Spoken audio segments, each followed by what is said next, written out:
नमस्कार। इस ब्रीफिंग में शामिल होने के लिए आप सभी का धन्यवाद।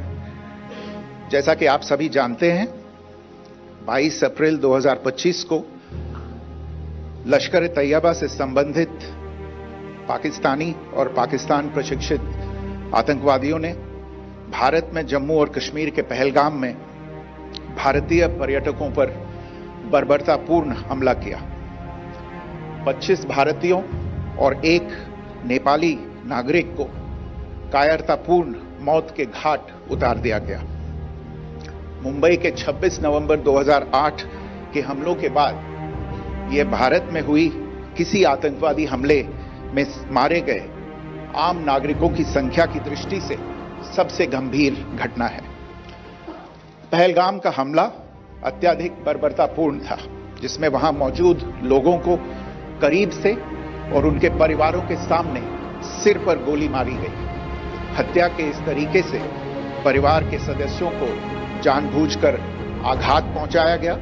साथ ही उन्हें यह नसीहत भी दी गई कि वे वापस जाकर इस संदेश को पहुंचा दें। यह हमला स्पष्ट रूप से जम्मू और कश्मीर में बहाल हो रही सामान्य स्थिति को बाधित करने के उद्देश्य से किया गया था। चूंकि पर्यटन फिर से अर्थव्यवस्था का मुख्य आधार बन रहा था, इस हमले का मुख्य उद्देश्य इसे प्रतिकूल रूप से प्रभावित करना था। पिछले वर्ष आप सभी जानते हैं 2.25 करोड़ से अधिक पर्यटक कश्मीर आए थे। इस हमले का मुख्य उद्देश्य इसलिए संभवतः यह था कि इस संघ राज्य क्षेत्र में विकास और प्रगति को नुकसान पहुंचाकर इसे पिछड़ा बनाए रखा जाए और पाकिस्तान से लगातार होने वाले सीमा पार आतंकवाद के लिए उपजाऊ जमीन बनाने में सहायता की जाए।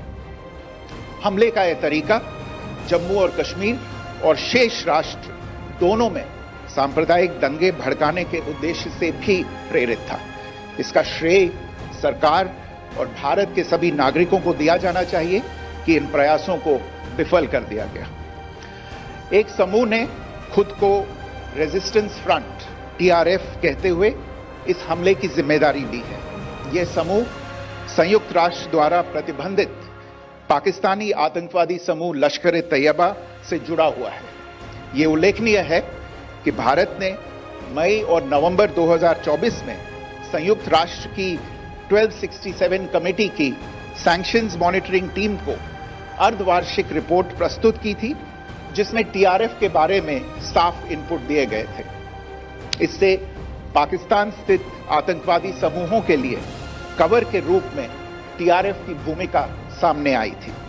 इससे पहले भी दिसंबर 2023 में भारत ने इस टीम को लश्कर ए तैयबा और जैश ए मोहम्मद के बारे में सूचित किया था, जो TRF जैसे छोटे आतंकवादी समूहों के माध्यम से अपनी गतिविधियों को संचालित कर रहे हैं। इस संबंध में 25 अप्रैल को UN सिक्योरिटी काउंसिल प्रेस वक्तव्य में TRF के संदर्भ को हटाने के लिए पाकिस्तान के दबाव पर भी ध्यान दिया जाना चाहिए।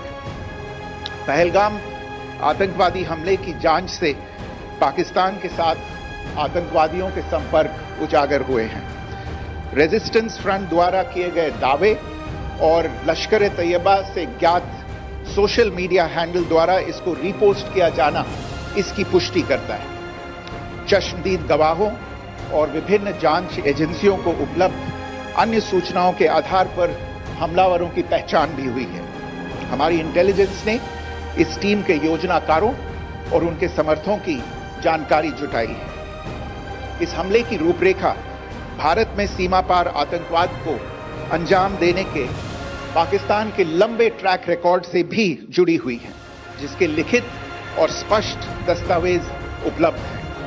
पाकिस्तान दुनिया भर में आतंकवादियों के लिए एक शरण स्थल के रूप में पहचान बना चुका है। यहां अंतर्राष्ट्रीय स्तर पर प्रतिबंधित आतंकवादी सजा पाने से बचे रहते हैं। इसके अलावा पाकिस्तान ने इस मुद्दे पर विश्व और फाइनेंशियल एक्शन टास्क फोर्स जैसे अंतर्राष्ट्रीय मंचों को जानबूझकर गुमराह करने के लिए भी जाना जाता है। साजिद मीर का मामला, जिसमें इस आतंकवादी को पाकिस्तान ने मृत घोषित कर दिया था और फिर अंतर्राष्ट्रीय दबाव के परिणाम स्वरूप वो जीवित पाया गया, इसका सबसे स्पष्ट उदाहरण है।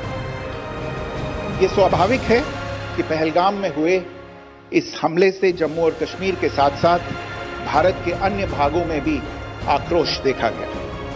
हमलों के बाद भारत सरकार ने स्वाभाविक रूप से पाकिस्तान के साथ संबंधों को लेकर कुछ कदम उठाए। आप सभी उन निर्णयों से अवगत हैं जिसकी घोषणा 23 अप्रैल को की गई थी। तथापि ये आवश्यक समझा गया कि 22 अप्रैल के हमले के अपराधियों और उनके योजनाकारों को न्याय के कटघरे में लाया जाए।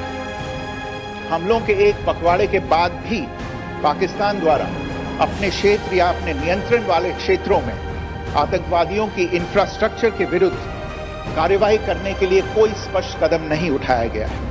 उल्टे वो इनकार करने और आरोप लगाने में ही लिप्त रहा है।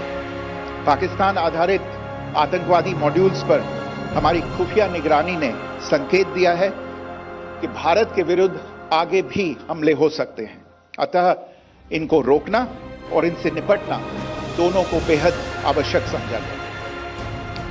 आज सुबह, जैसा कि आपको ज्ञात होगा, भारत ने इस तरह के सीमा पार हमलों का जवाब देने और उन्हें रोकने तथा उनका प्रतिरोध करने के अपने अधिकार का प्रयोग किया है।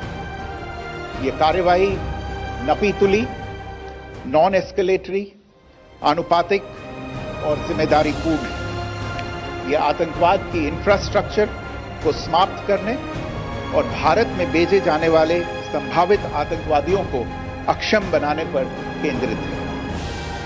आपको यह भी स्मरण होगा कि 25 अप्रैल 2025 को संयुक्त राष्ट्र सुरक्षा परिषद ने पहलगाम आतंकवादी हमले पर एक प्रेस वक्तव्य जारी किया था, जिसमें आतंकवाद के इस निंदनीय कार्य के अपराधियों, आयोजकों, फाइनेंसरों और प्रायोजकों को जवाबदेह ठहराने और उन्हें न्याय के दायरे में लाने की आवश्यकता पर जोर दिया गया था।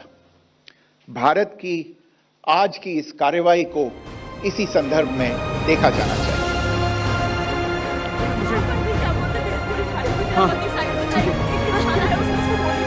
यहाँ पे नहीं, आप टेंशन मत लो। अब बेटा आप यहाँ पे you okay, you need a water sir? हैं?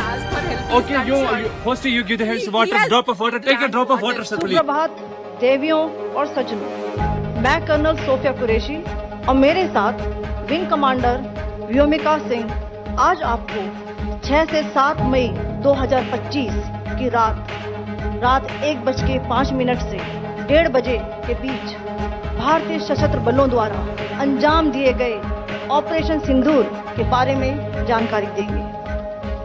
ऑपरेशन सिंदूर 22 अप्रैल को पहलगाम में हुए विभत्स आतंकवादी हमले के शिकार मासूम नागरिकों व उनके परिवारों को न्याय देने के लिए लॉन्च किया गया था। इस कार्रवाई में 9 टेररिस्ट कैंप्स को टारगेट किया गया और पूरी तरह से इसे बर्बाद किया गया। पाकिस्तान में पिछले 3 दशकों से टेरर इंफ्रास्ट्रक्चर का निर्माण हो रहा है। इसमें recruitment, indoctrination centres, training areas व लॉन्च पैड शामिल थे, जो पाकिस्तान और पाक अधिकृत जम्मू कश्मीर POJK दोनों में फैले हैं। Operation Sindoor was launched by Indian Armed Forces to deliver justice to the victims of Pahalgam terror attack and their families. 9 terrorist camps were targeted and successfully destroyed. Over the last 3 decades, Pakistan has systematically built terror infrastructure. It is a complex web of recruitment and indoctrination centers, training areas for initial and refresher courses, and launch pads for handlers. These camps are located both in Pakistan as well as Pakistan occupied Jammu and Kashmir areas. Some of the well-known training camps are located, as you can see on the screen. They are distributed from Savai Nala in the north, counting to approximately 21, ending at Bhagalpur to the south. इन लक्ष्यों का चयन विश्वसनीय intelligence सूचनाओं के आधार पर हुआ, ताकि आतंक गतिविधियों की रीढ़ तोड़ी जा सके और यह खास ध्यान दिया गया कि निर्दोष नागरिकों और सिविलियन इंस्टॉलेशन को नुकसान न पहुंचे।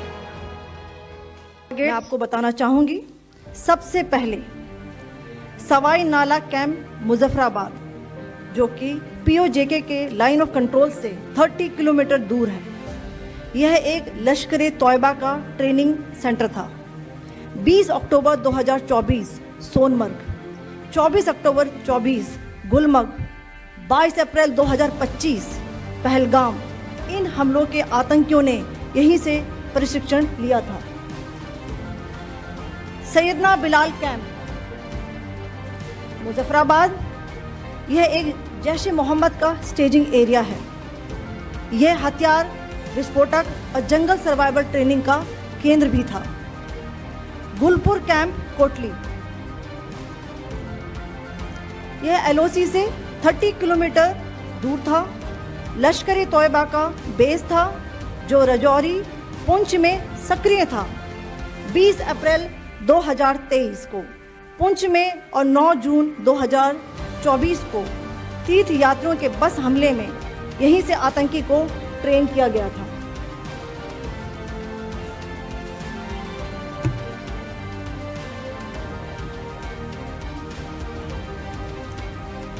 बरनाला कैंप भिंबर, ये एलओसी से 9 किलोमीटर दूर है।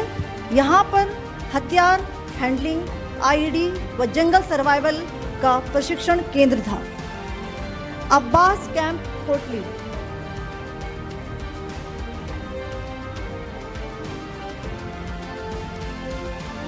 यह एलओसी से 13 किलोमीटर दूर है। लश्कर ए तौयबा का फिदाइन यहाँ तैयार होता था। इसकी कैपेसिटी 15 टेररिस्ट को ट्रेन करने की थी।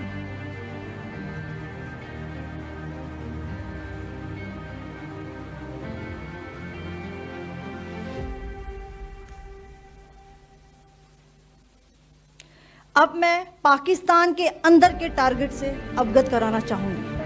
पहला, सर्जल कैंप सियालकोट, यह अंतर्राष्ट्रीय सीमा से 6 किलोमीटर की दूरी पर है, सांबा कठवा के सामने।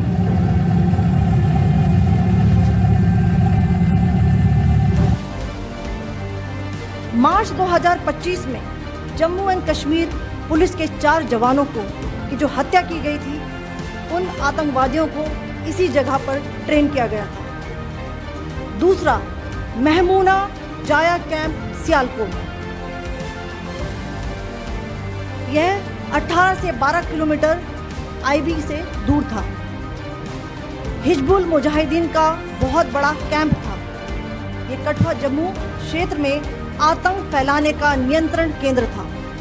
पठानकोट एयरफोर्स बेस पर किया गया हमला भी इसी कैंप से प्लान और डायरेक्ट किया गया था। मरकज ताइबा मुरीद के, यह आईबी से 18 से 25 किलोमीटर दूरी पर है। 2008 के मुंबई हमले के आतंकी भी यहीं से प्रशिक्षित हुए थे। अजमल कसब व डेविड हेडली भी यहाँ ट्रेन हुए थे।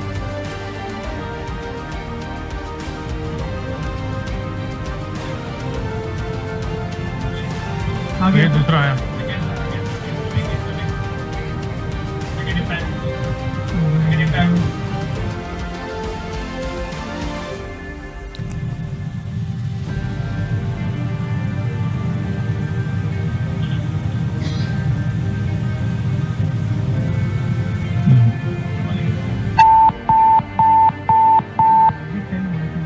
टारगेट 10 एंक्लोजर सेम ही है।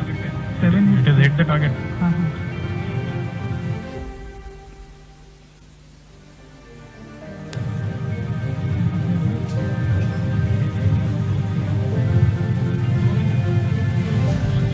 आ गया था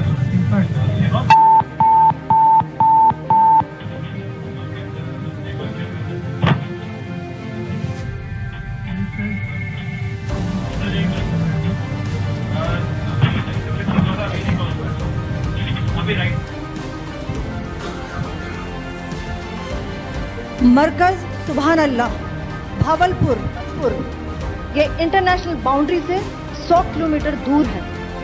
जैश-ए मोहम्मद का मुख्यालय था। यहाँ पर रिक्रूटमेंट, ट्रेनिंग व इंडॉक्ट्रिनेशन का केंद्र भी था। शीर्ष आतंकी अक्सर यहाँ आते थे। मैं आप सबको बताना चाहती हूँ कि किसी भी सैन्य ठिकाने का निशाना नहीं बनाया गया और अभी तक किसी तरह की नागरिक क्षति की रिपोर्ट नहीं है। धन्यवाद। जय Hind. The strike on the terror camps were undertaken through precision capability, as shown to you. A niche technology weapons with careful selection of warheads was ensured